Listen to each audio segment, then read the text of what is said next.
За сайн байцгаана уу? Тайлан бичих явуулахдаа за нэг бяцхан одоо тохиргоо хийх талаар хүргэе. За энэ нь болохоор манайхан тайлан бичихтэй бол зураг энэ төр авсаргаад явуулдаг. За зураг авсаргасан файлын хэмжээ бол нэлээд их болдог. Сүүлд нь одоо зургийг иймх замраагүй байрлуулснаас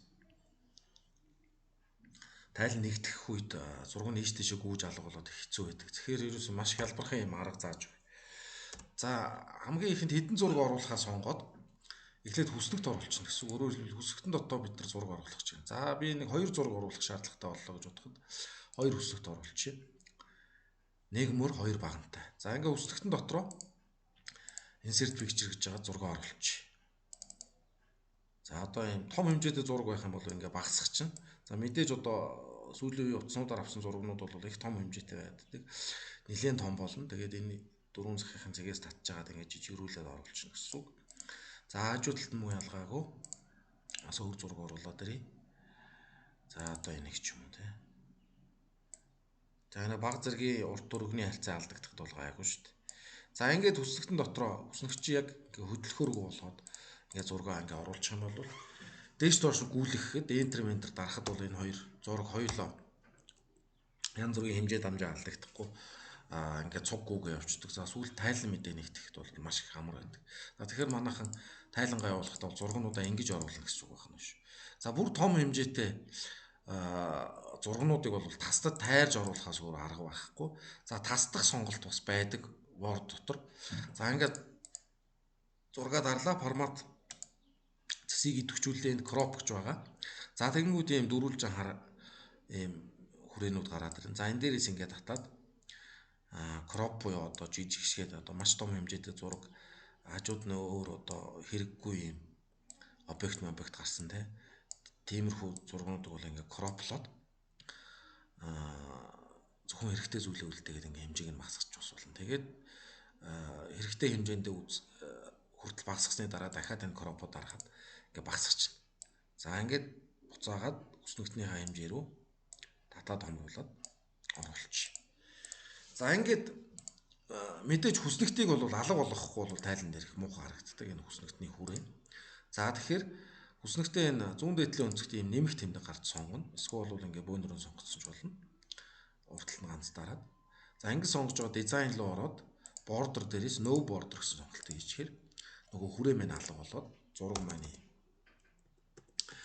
зэгцтэй цэвэрхэн аятайхан болдог. За гэхдээ бас зураг оруулахдаа нэг анхаарах зүйл байдаг нь бид нар босоо болон хэвтэй одоо ийм байралтай ийм зургнууд байдаг зэ.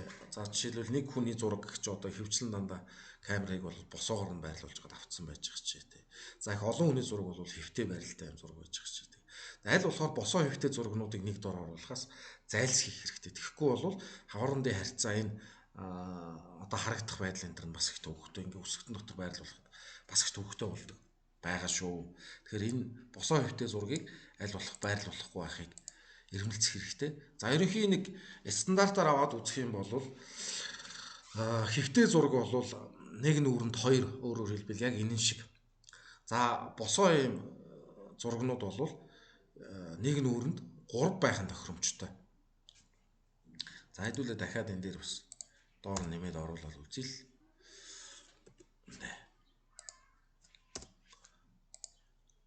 Босоо зургнууд оруулах гэж байгаа тохиолдолд юм 3 багантай нэг мөртэй. За энэ одоо ийм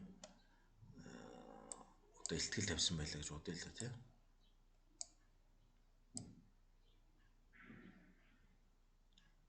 За тэгээ энэ үндсэн яг энэ хэмжээнүүдийг баримтлахыг зөвлөж байна. За ингэж татсаар байгаад за одоо энэ хэсэг те энэ зураасны хэмжээ наацааш өөрчлөгдөхгүй байхыг л анхаарах хэрэгтэй. Өөрчлөгдөх юм бол нөгөө зургийн чинь хэмжээнүүд нь нэг нь арай өргөн, нэг нь арай одоо богинохон энэ төр гэдэг янз бүр болчдөг. За ингээд том зургнуудыг бол ингээд юунаас нь татаад багасгачих. За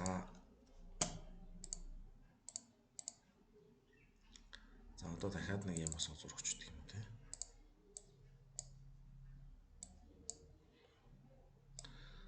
За ингэж хийснээр бол тайлан нэгтгэж байгаа хүнд их маш ийм амар болж өгдөг юм онцлогтой байж байгаа.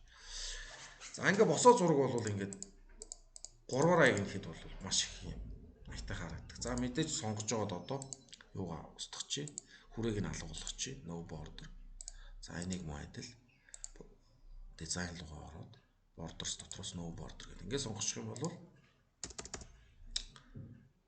ингээд аятайхан харагддаг. За бас нэг асуудал байдаг нь одоо сүүлийн үеийн утаснуудын зургийн чанар бол маш сайн сайжирсан.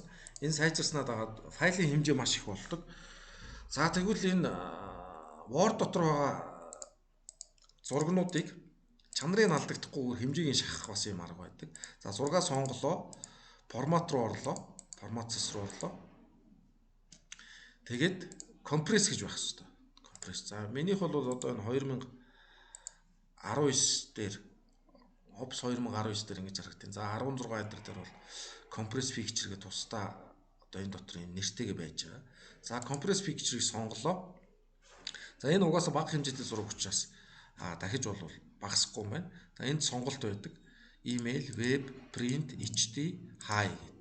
За эндээс бол бид нар ямар сонголтыг хийх вэ гэхээр web юм уу, print гэсэн сонголтыг хийж өгвөл зургийн хэмжээ багасдаг. За мөн энэ date-ийн apply only this to this picture гэдэг. Энийг бол аваа хийчих зүйтэй. Ягаад гэвэл энэ сонголтыг хийснээр зөвхөн ганцхан энэ зургийн хэмжээг шахацдаг.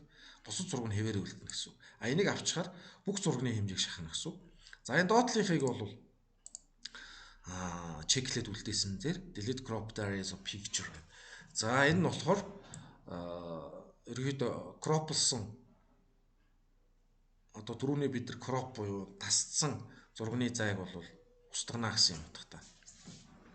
За ингээд октарчих юм бол тухайн одоо таны тайлан дээр байгаа 10 20 зургнууд бүгдээрээ чанар нь алдагдахгүйгээр хэмжээ нь шахагдаад таны файлын хэмжээ багасах болно гэсэн. За их олон зурагтай тайлан бол ялангуяа мэйлээр явахгүй те 25 мегабитээс дээш гарчвал мэйл ярьж явахгүй, чат харж явахгүй, заавал WeTransfer ашиглах гэдэг төвөгтэй байдаг.